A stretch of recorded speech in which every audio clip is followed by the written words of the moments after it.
chapter number 12, verse number 49, and Sri Maitreya is continuing to explain the process of creation, how Brahma he created.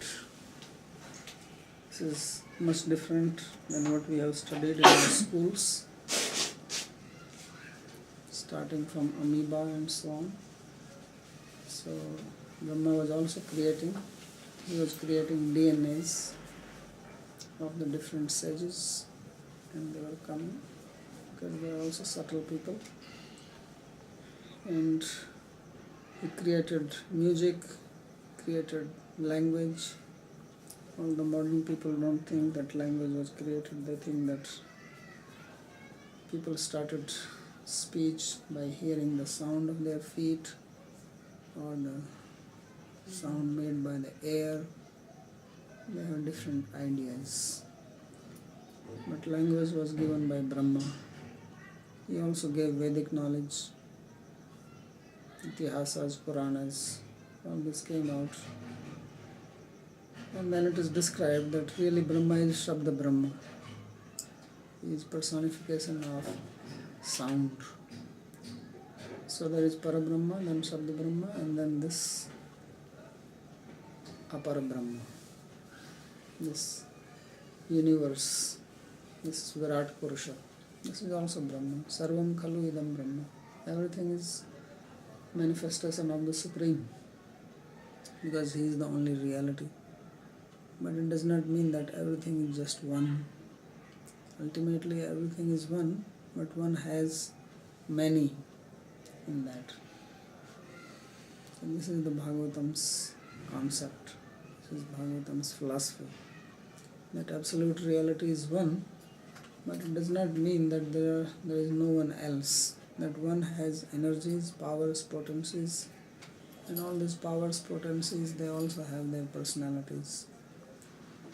Energies have their personalities, and these energies manifest at different levels, and this is what is being shown here in the various manifestations.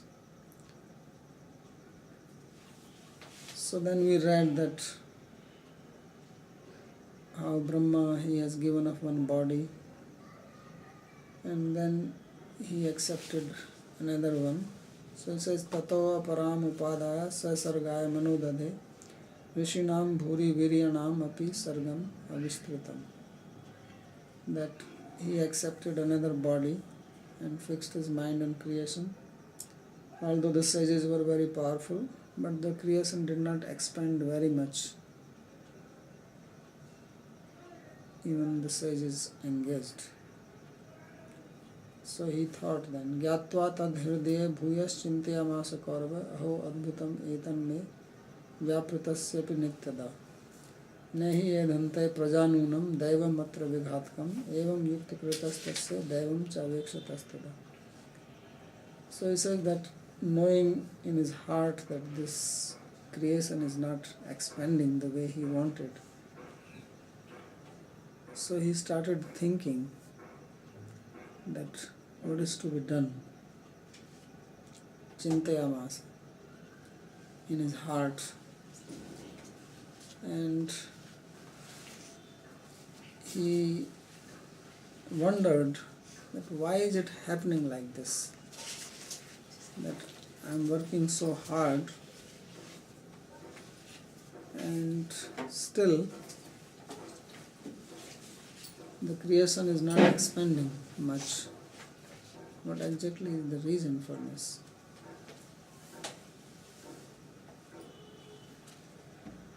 So he thought that there must be Daiva, which is causing an obstacle. Daiva is also one of the cause behind the completion of an action. In Bhagavad Gita, Krishna says that there are 5 causes behind every action. Adhisthanam tatha karta, karanam cha prithak vidham, vivdhas cha prithak chesta, daivam cha atra panchamam. So the 5th one is Daiva. Daiva means fate or Deva also means Lord. So fate is also one reason, because you perform some activity, you have all the ingredients and still you don't become successful. So there must be some reason for that, why you did not become successful. So sometimes it's just the fate. Some people fall sick, they take medicine, they are cured. There are other people, they take the same medicine for the same disease, they don't get cured. And they try and still they don't get cured, because fate is not favorable. It is coming from the past karma, so it is not happening. So that is one meaning of Daiva. And if you say that Lord, so of course Lord is not going to be obstacle for him, because Lord himself has ordered him to do. So he start evam yukta krita. So he was thinking like this. This person is called yukta krita, means one who acts properly. Yukta means proper and krita means one who has acted. So he acted properly and he was thinking Daivam cha avekshata, and he was deliberating on Daiva, that what could be the reason. So when he was thinking like this, then what happened? Kasya rupam abhud dvedha yat kayam avichakshate tabhyam rupa vibhagyabhyam mithunam samapadyate. When he was thinking, then his body got divided in two parts. Kasya rupam abhud dvedha. Ka is name of Brahma. Brahma is also called Ka. Ka is also the first consonant in Sanskrit. Ka, Kha, Ga, Gha, Ma. So Ka also means Brahma. And this body in Sanskrit is called Kaya. Why is it called Kaya? Because it came from Ka. Ka is Brahma and Kaya is that which is born from Ka. So he says Kasya Rupam Abhud Dvedha Yat Kayam Avichakshate. He says because Ka got divided into two, therefore this is called Kayam. Kayam. Because this got into two, and from that Tabhyam Rupa Vibhagabhyam Mithunam Samapadyate. Then a couple was born from these two parts. And why is it called Kayam? Because Koyam Kaiyam. One was man, and when you ask a question for man, then you say Ka Ayam. Who is this? And then if it is a lady, then in English you will still say who is this? In Sanskrit it will be Ka Iyam, means who is she and who is he. So Ko Ayam, Ka Iyam, and because there are two, so you take the middle path and you say Kayam. That's why body is called Kayam. So Kayam is a combination of both male and female. Ko Ayam, Ka Iyam. Combined together makes Kayam. Sanskrit is interesting. And the woman in the Bible is also from Adam, part of Adam. No, the Bible woman is given a very small place because he only came from the rib. Yeah. Yeah. That is not, here it is not rib, here it is half. Oh, Equal. equal. Yeah. Equality. So woman has same importance as man. There is just one rib. What is And rib? in Hebrew, in Hebrew, it means when they take rib, rib has the same word as to say side. So if you read it in Hebrew, it says that he took one side. So that is Bhagavatam. Yeah. Because Hebrew is related with Bhagavatam. That's why they have Abraham, Brahma. Related with Brahma. A Brahma.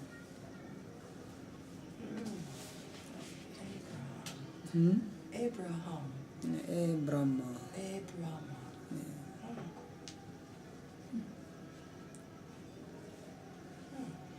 So now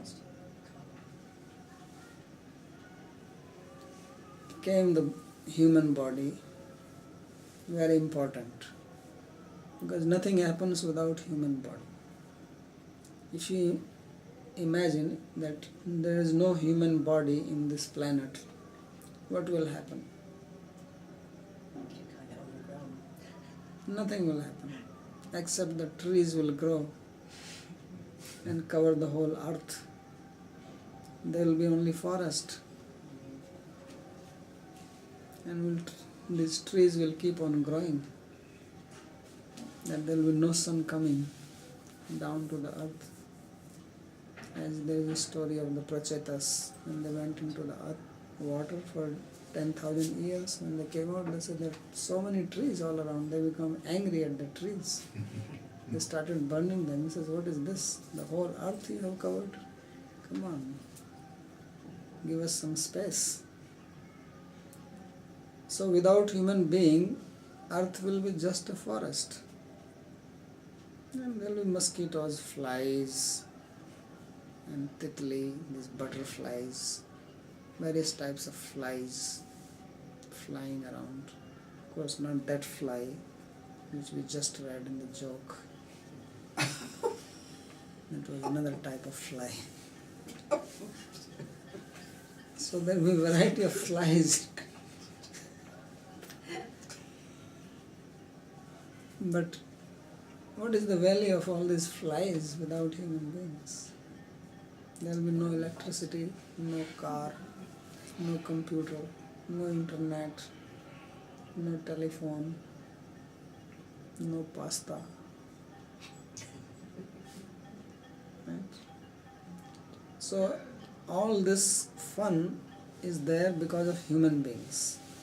Because the Vedas, sacrifice, religious principles, all these things have value because of human beings. If there are no human beings, then heaven, hell, earth have no meaning. What is the meaning of heaven and hell if there is no human being? Because there is no sin, there is no piety. Right? So how the progression will go? After you tree, then you become something else, and then you don't become human being. You become animal, bird, fly, this, that, cat, dog. So it has no importance without human beings. So when this happened, then only the real problem began. The real drama. Like in that joke we read that this preacher said that you marry, then that will be the end of the trouble. So he married and then he was in big trouble, and he went to the preacher and he says, what is this nonsense? He said, end of the trouble. And he said, well, I didn't tell you which end. So now the human beings are created, and that is the beginning end of the trouble. It starts. Because human beings create all the trouble. Whether it is global warming or environmental pollution or noise pollution of the mic, all the pollution is created by human beings. Human beings are the most polluting creature on this earth. Wherever they go, one thing they do for sure is they pollute. No other species of life pollutes like human beings. So if someone asks you what is one distinct characteristic of human beings, without hesitation you can say polluting. That they are very expert in polluting. And more cultured you are, more polluting you are. More uncultured you are, less polluting. So, what is the definition of a society which is highly cultured, advanced? Highly polluting.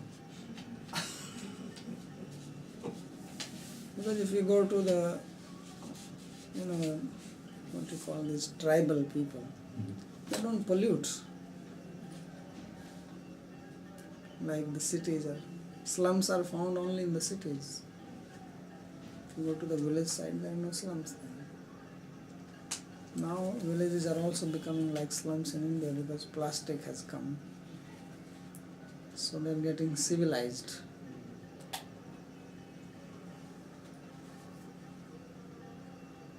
So human beings have many interesting factors about them. They have wars, quarrels, envy, hatred, murders, rapes. All these things happen only in human life. You don't see animals raping. They don't do that. They have their specific period, they mate, bas. So this kaya of human form is very interesting. But creation expanded only because of this. But it also has the other side. And the other side is that only human beings can become realized. Animals cannot become realized. So they can rise to the level of godliness, or they can become most dangerous animal on this planet. And that depends on education. So that's why Brahma first he created the Vedas before even human beings came into existence. So knowledge is important. And if knowledge is not there, then there is problem in the society. So the real problem of the society is lack of knowledge. And knowledge, of course, not the knowledge which you have on internet. There is a lot available there. This spiritual knowledge, this knowledge of Scriptures. devotion to God, love of God. Without this knowledge, human beings are only animals, dangerous ones, ferocious animals. Because they can plan, they can plot, they can fight, they can do all kinds of terrorism. You can sit here on the chair, there is Okay, I'm fine, thank you.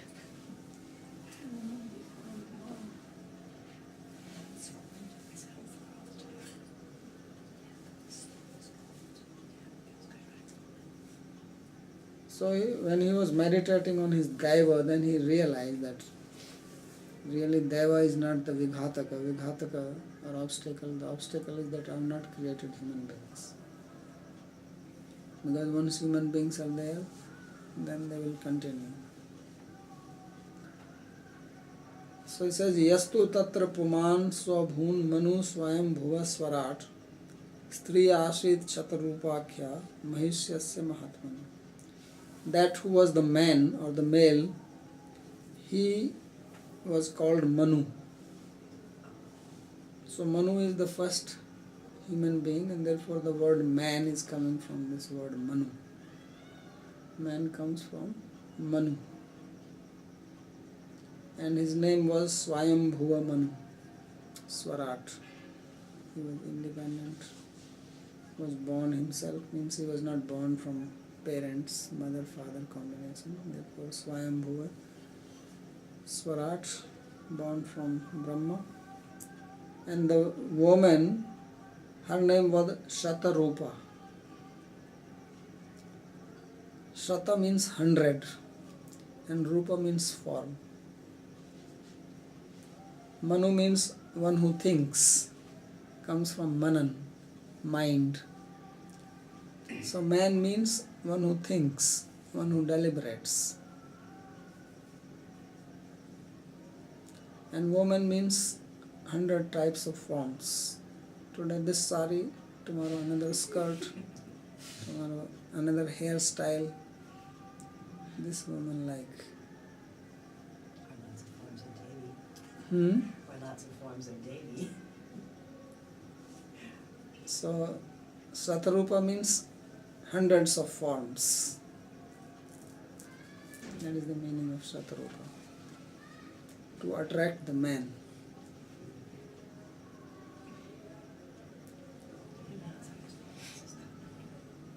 So he says, Ya Asit Shatrupakhya Mahishyasya Mahatmana. And she was the queen of Manu. She became the queen. Manu was the first king. And she became the Mahishi. Mahishi is an interesting word, which means queen. It also means one who supplies the desires of the man, one who fulfills the desires and makes man happy. So this is the original couple.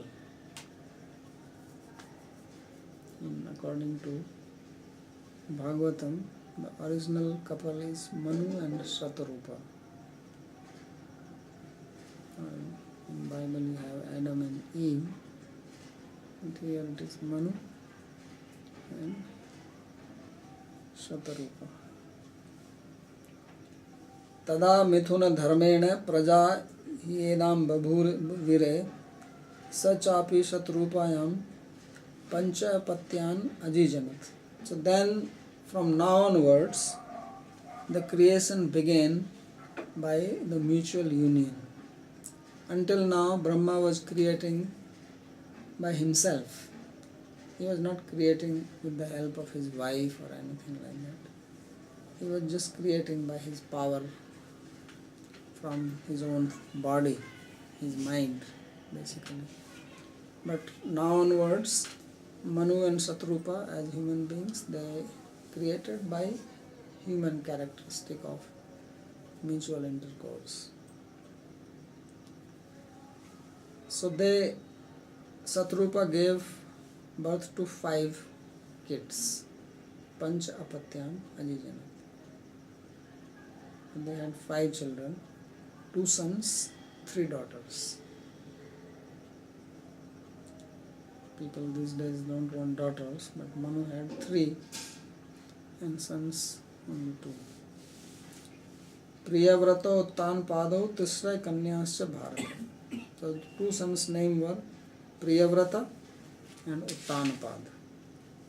Priyavrata, Priya means lovely, Vrata means vow, means who has a lovely vow doing devotion.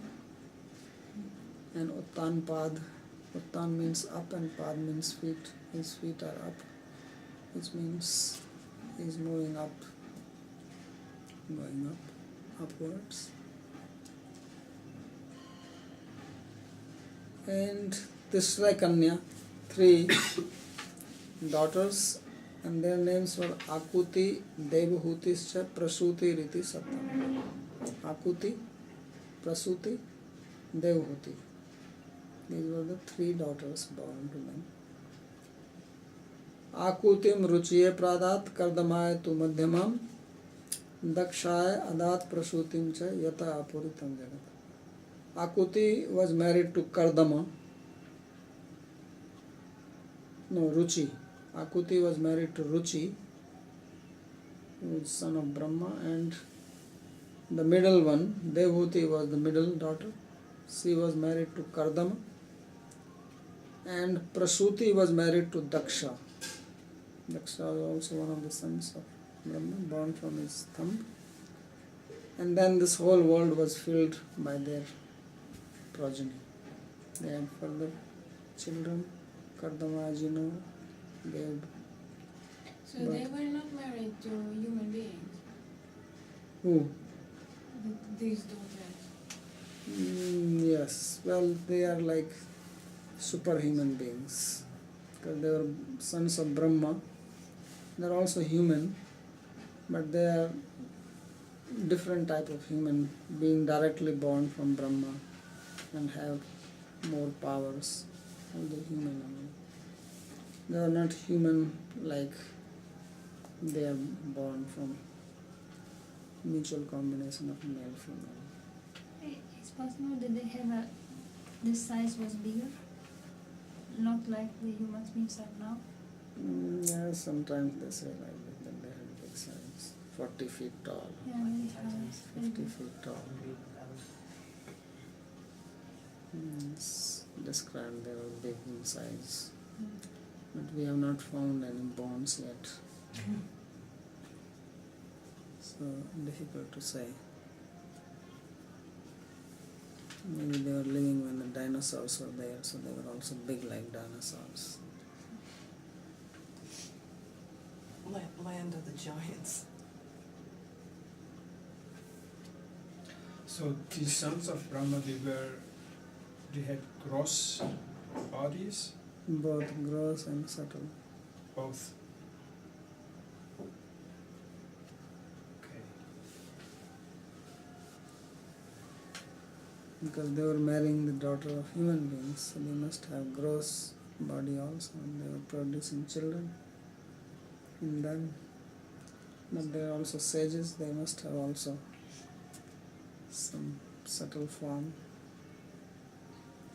Because also producing so many children is not possible for a human being, a normal human being. Yeah, They are Right. producing hundreds of they're producing a lot of children. thousands. So that's a very crucial. So one of the sages was Pulastya, and he was in Palestine. So Palestine is the place of Pulastya. Understand? Yeah. So there's a relationship with Hebrews. And in the Mediterranean, which stage came? And Kashyap was this Caspian Sea. Caspian Sea.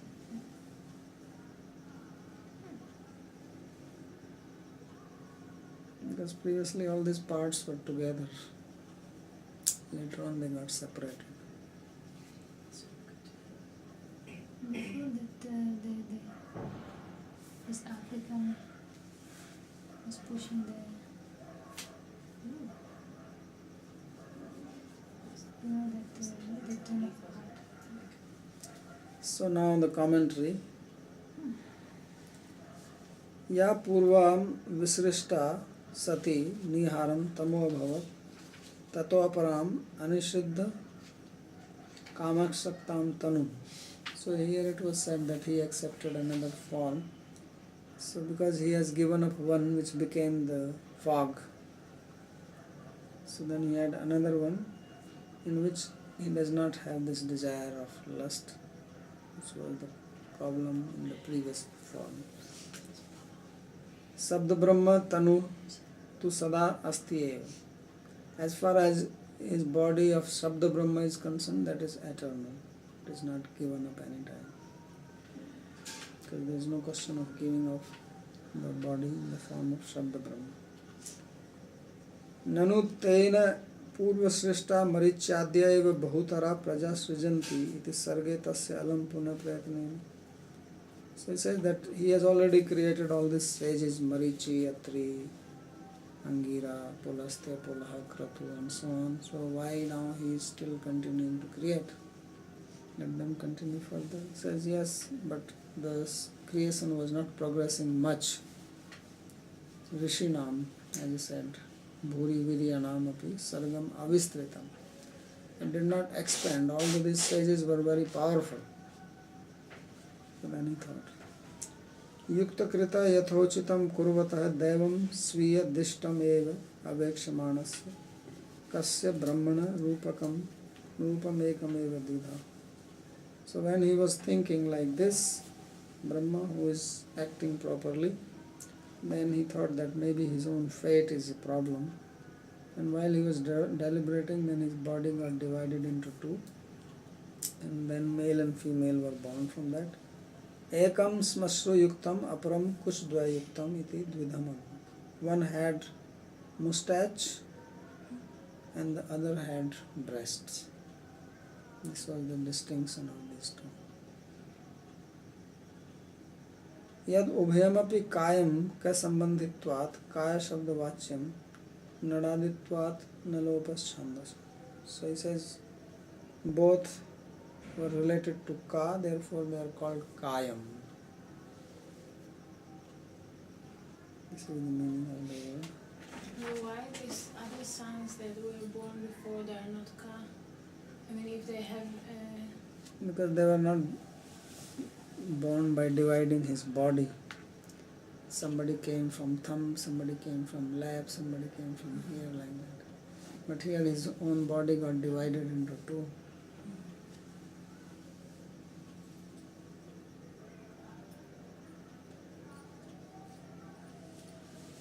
So this was not the Shabda Brahma body, and it was not the fog body.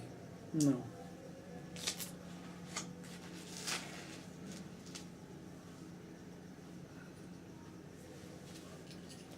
So this is the end of this chapter, 12th, and then next chapter we will start tomorrow, chapter number 13.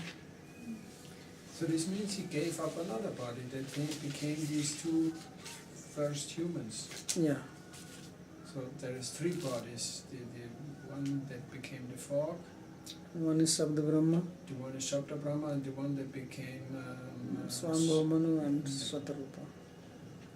So three bodies. Shabda Brahma is his eternal body, and the others, they come and they can change. It's amazing. So originally everybody has the DNA of Brahma. Yes. Originally everybody has the DNA of Brahma. Science also says like that originally we have the same DNA. We all come from the same source. Right? And then it expands. But now it's amazing to see that before he was creating one by one, and now he was the cause of the direct creation. And now for the first time he divided this body, specific body, and give the power to this body to further create without his direct connection. Yeah. So like this is really amazing, and this body function like that. These two things together, they can go on in the creation. And seems like particular type of power that this power, this creation power is. No. First, it's also amoebas are like that because amoeba itself divides into two. Right? And that creates, but later on when it comes, our bodies don't divide like that. Then you need the help of another one to create. Yeah, so this combination. So in the beginning it was all happening by itself without combination. But that way it did not grow much. So then this is let's say an input on the creation, or So at the subtle level the creation happens like that, like amoebas. They don't need another person.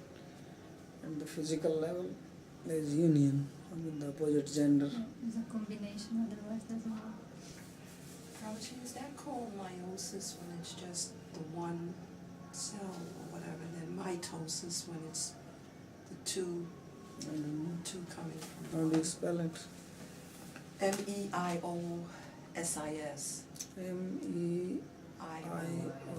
MEIOSIS. I think the meiosis pertains to the A process of cell division. Yeah. And Yeah. then two is mitosis, MITOSIS.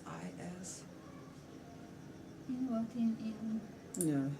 It's This term are used by who? Excuse me? Scientists or Scientific. scientific terms?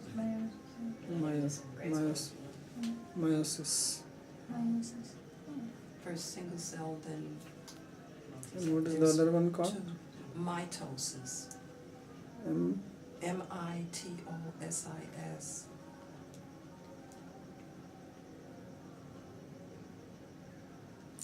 process that takes place in the nucleus of a dividing cell Yeah. and results in the formation of two new nuclei, each of which has the same number of chromosomes as the parent nucleus. Also cell division, in which mitosis occurs.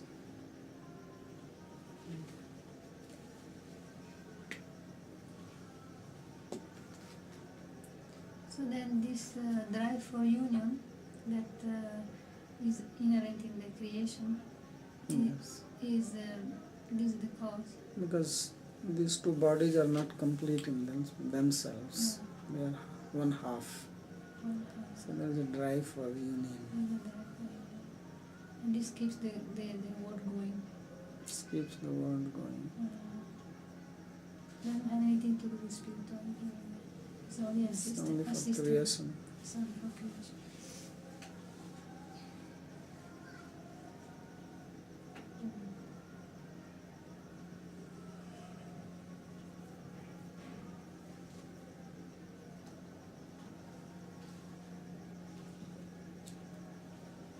It's That's why interesting. to take to spirituality is difficult, because you have to rise above this drive of bodily need to unite with other gender. So this is natural. This comes from this is a physical need.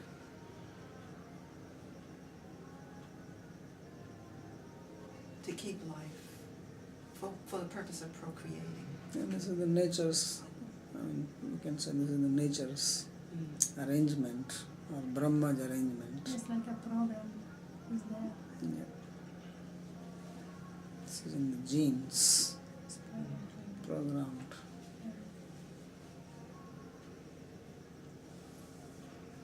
No education needed for this. The drive is there. Nobody has to convince you for this. So all animals, they also do this. There is no training for this. Freud So calls training is how to become free from this. Sigmund Freud calls this the id. ID.